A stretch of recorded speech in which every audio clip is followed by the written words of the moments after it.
सारे जहाँ से अच्छा हिंदू सीता हमारा, हम बुलबुले इसके ये गुल सीता हमारा. నయాభిగ్రహణ శోక్తి ప్రచవాయుతో విద్యతే స్వల్పమపస్య ధర్మస్య త్రాయతే మహతో భయాత్ అంటారు. అంటే కొందరు పుడతారు, ఎవరు పడితే వాడిని మనం మహానుభావులు అంటాం. అందరూ మహానుభావులు కాలేరు. అంటే ఆ శివుడు ఆజ్ఞ లేనిదే చీమ కూడా కుట్టదు. అంటే ఉపకరణాలు ఆ భగవంతుడు ఎంచుకుంటాడు కొంతమందిని ఈ పని కోసమని. అలా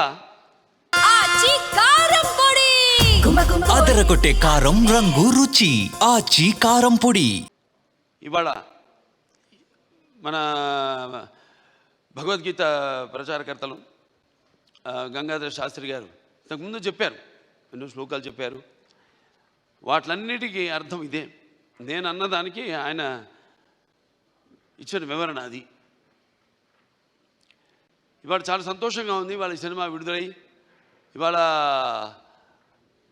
ఇంత విజయవంతంగా ప్రదర్శించబడుతున్నందుకు మా తెలుగు ప్రేక్షక దేవుళ్ళకి అందరికీ కాదు, యావత్ భారతదేశపు ప్రజలందరికీ నా హృదయపూర్వక కృతజ్ఞతాభివందనాలు తెలియజేసుకుంటున్నాను. మరి కృతజ్ఞతలు తెలియజేసుకున్నందుకు, ఎంత మంచి పాఠం ఇచ్చినందుకు మీరు కూడా రుణం తీర్చుకోవాలి. రుణశేషం అగ్నిశేషం శత్రుశేషం ఉండకూడదని. అలాగే ఈ శేషం కూడా మీరు ఉంచుకోకుండా ఏ ఉద్దేశంతో అయితే ఈ సినిమా తీసామో ఆ ఉద్దేశాన్ని మీరు పాటించాలి. ఏదో మనం వింటాం, అటు గుడికి వెళ్తాం, ఏదో దండం పెట్టుకుంటాం దేవుడికి. ఎందుకు? ఇప్పుడు ఆయన అన్నారు గంగాధర శాస్త్రి గారు ఇంతకుముందు, అది గుడికి వెళ్ళి చేస్తే అది భక్తి అవుతుంది. అదే మనం మొత్తం లోకాన్ని అవగాహన చేసుకుంటే అది జ్ఞానం అవుతుందని. అంటే మనిషి పుట్టుకకు ఏదో ఒక కారణం ఉంటుంది, అందరూ కాదు.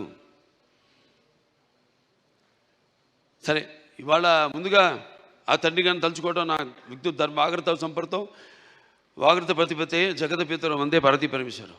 అంటే ఆది దంపతులు అయిన ఆ శివ పార్వతులు, వాళ్ళ ప్రతిరూపమే నా తల్లిదండ్రులు.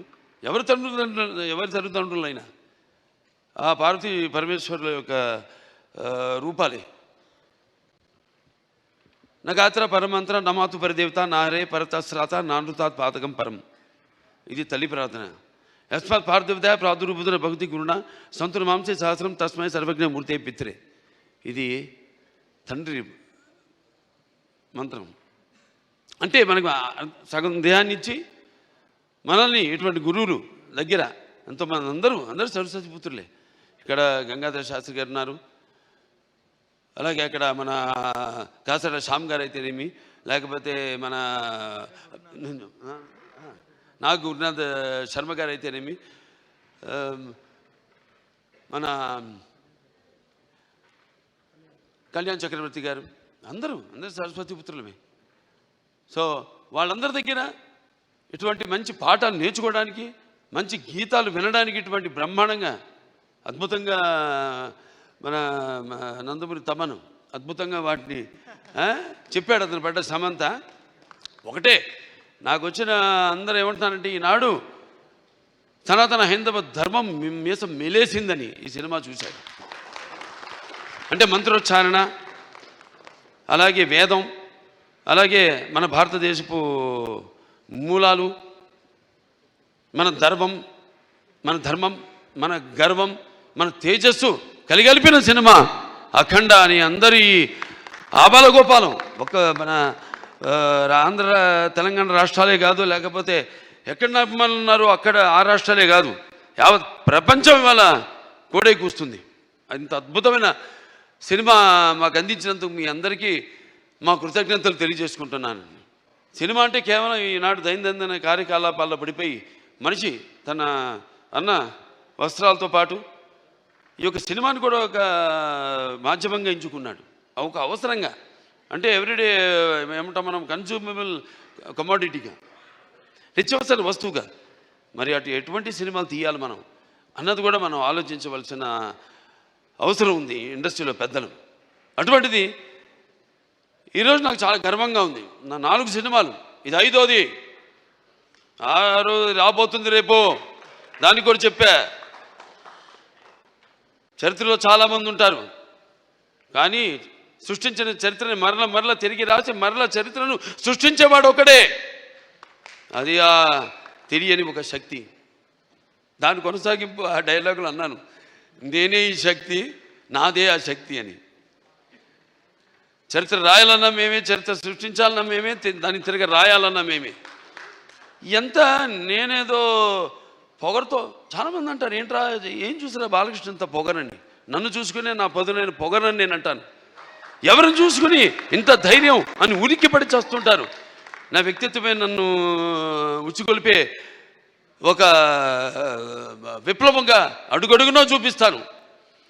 అలాగే ఏంట్రా వీడికి అన్నీ తెలుసా అనుకుంటాను. నేను తెలుసుకునే కంటే గొప్ప విద్య ఏముంటుందని ఒక సవాల్గా నిలబడతాను. అంటే ఇదంతా పొగరు కాదు, అది ఎక్కడి నుంచి వస్తుందో నాకు తెలియదు. అంతా ఆ పరమేశ్వరుడి ఓంకారం అన్నాను ఇందాక. ఓంకారం పరబ్రహ్మ సర్వ ఓంకార సంభవం అకారోకార మాంతాయ ఓంకారాయ నమో నమః. ఆ ఓంకార శబ్దం ఓమితి బ్రహ్మ ఏకాక్షరి అంటాం. అలా ఇలా తెలుసుకోవాలి. అంటే యువతరానికి ప్రతినిధులు, నవతరానికి నాయకులు, భావితరాలకు భారతదేశపు మహాశక్తి అన్న యువకులు. నీ తప్పు లేదన్ను, నీ తప్పుకు అది ఎట్లా అంటే ఈ యొక్క రొటీన్ దైనందిన కార్యకలాపాల్లో అన్నాను ఇందాక, పోటీ. దానికి నేను ఎప్పుడు ఏదైనా ఆసరా తీసుకునేది సినిమాలే, లేకపోతే సంగీతం. వీటి మీదే ఎప్పుడన్నా నేను మనిషిని, నాకు ఎప్పుడైనా నిర్లిప్తత ఇది వచ్చినప్పుడు పూజ చేస్తారు. నేను ఆధ్యాత్మికంగా రోజు గంటన్నర పూజ చేస్తాను. నేను ఆ పూజ తర్వాత నా వృత్తే నా దైవం. ఆ వృత్తే ఈ అఖండ సినిమాలో నా పాత్ర. నేను చెప్పాను కూడా, ఇంతకుముందు ఒక సభలో చెప్పడం జరిగింది. ఒక ఇది శివ తాండవం యొక్క విన్యాసం ఎలా చేశాను ఈ పాత్ర అంటే, ప్రతి పాత్ర యాక్టింగ్ అంటే ఊరికే నమ్మడమో అరవడమో. అదరగొట్టే కారం రంగు రుచి ఆచి కారం పొడి. లేకపోతే ఒక కళ్ళల్లో కన్నీళ్లు తెప్పించడం కాదు. పాత్ర అంటే ఒక పరకాయ ప్రవేశం. అది ఒక నందమూరి ఎన్టీ రామారావు గారు. ఎందుకంటే నేను చెప్పాను ఇంతకుముందు, ఆయన తలుచుకోకుండా ఏ సభ నేను అంటే నాకు ఇంత ధన్యమైన జన్మనిచ్చే నన్ను మీ అందరి గుండెల్లో ఆయన ప్రతిరూపంగా నిలిపినందుకు, మరి దైవాంశ సంభూతుడు, విశ్వానికి విశ్వ నటరూపం ఎలా ఉంటుందో చూపించిన యుగ పురుషుడు, కారణ జన్ముడు, నా తండ్రి, నా గురువు, నా దైవం నందమూరి తారక రామారావు గారికి నమస్కరించుకుంటూ, మరి ఇటువంటి ఈ సినిమాని ఈ సినిమా కేవలం తెలుగు సినిమా కాదు, ఇది యావత్ భారతదేశమే కాదు, యావత్ ప్రపంచం ప్రేక్షకులకు సంబంధించిన సినిమా ఇది. ఎందుకంటే మనం చూస్తున్నాం ఇవాళ ఎంత అశాంతి, ఎక్కడ చూసినా యుద్ధాలు, ఆకలి చావులు, లేకపోతే మనలో మనం సృష్టించుకున్న విభేదాలు. మనం గొప్ప మాట చెప్పారు ఇది మన సినిమా గురించి. ఇది కేవలం ఒక తెలుగు పురాణాలు, ఈ భగవద్గీతలు, లేకపోతే నేను చెప్పేది భారతాలు, భాగవతాలు, వీటికి సంబంధించేదే కాదు, ఒక బైబిల్కి సంబంధించింది, ఒక ఖురాన్కి కూడా సంబంధించిన సినిమా.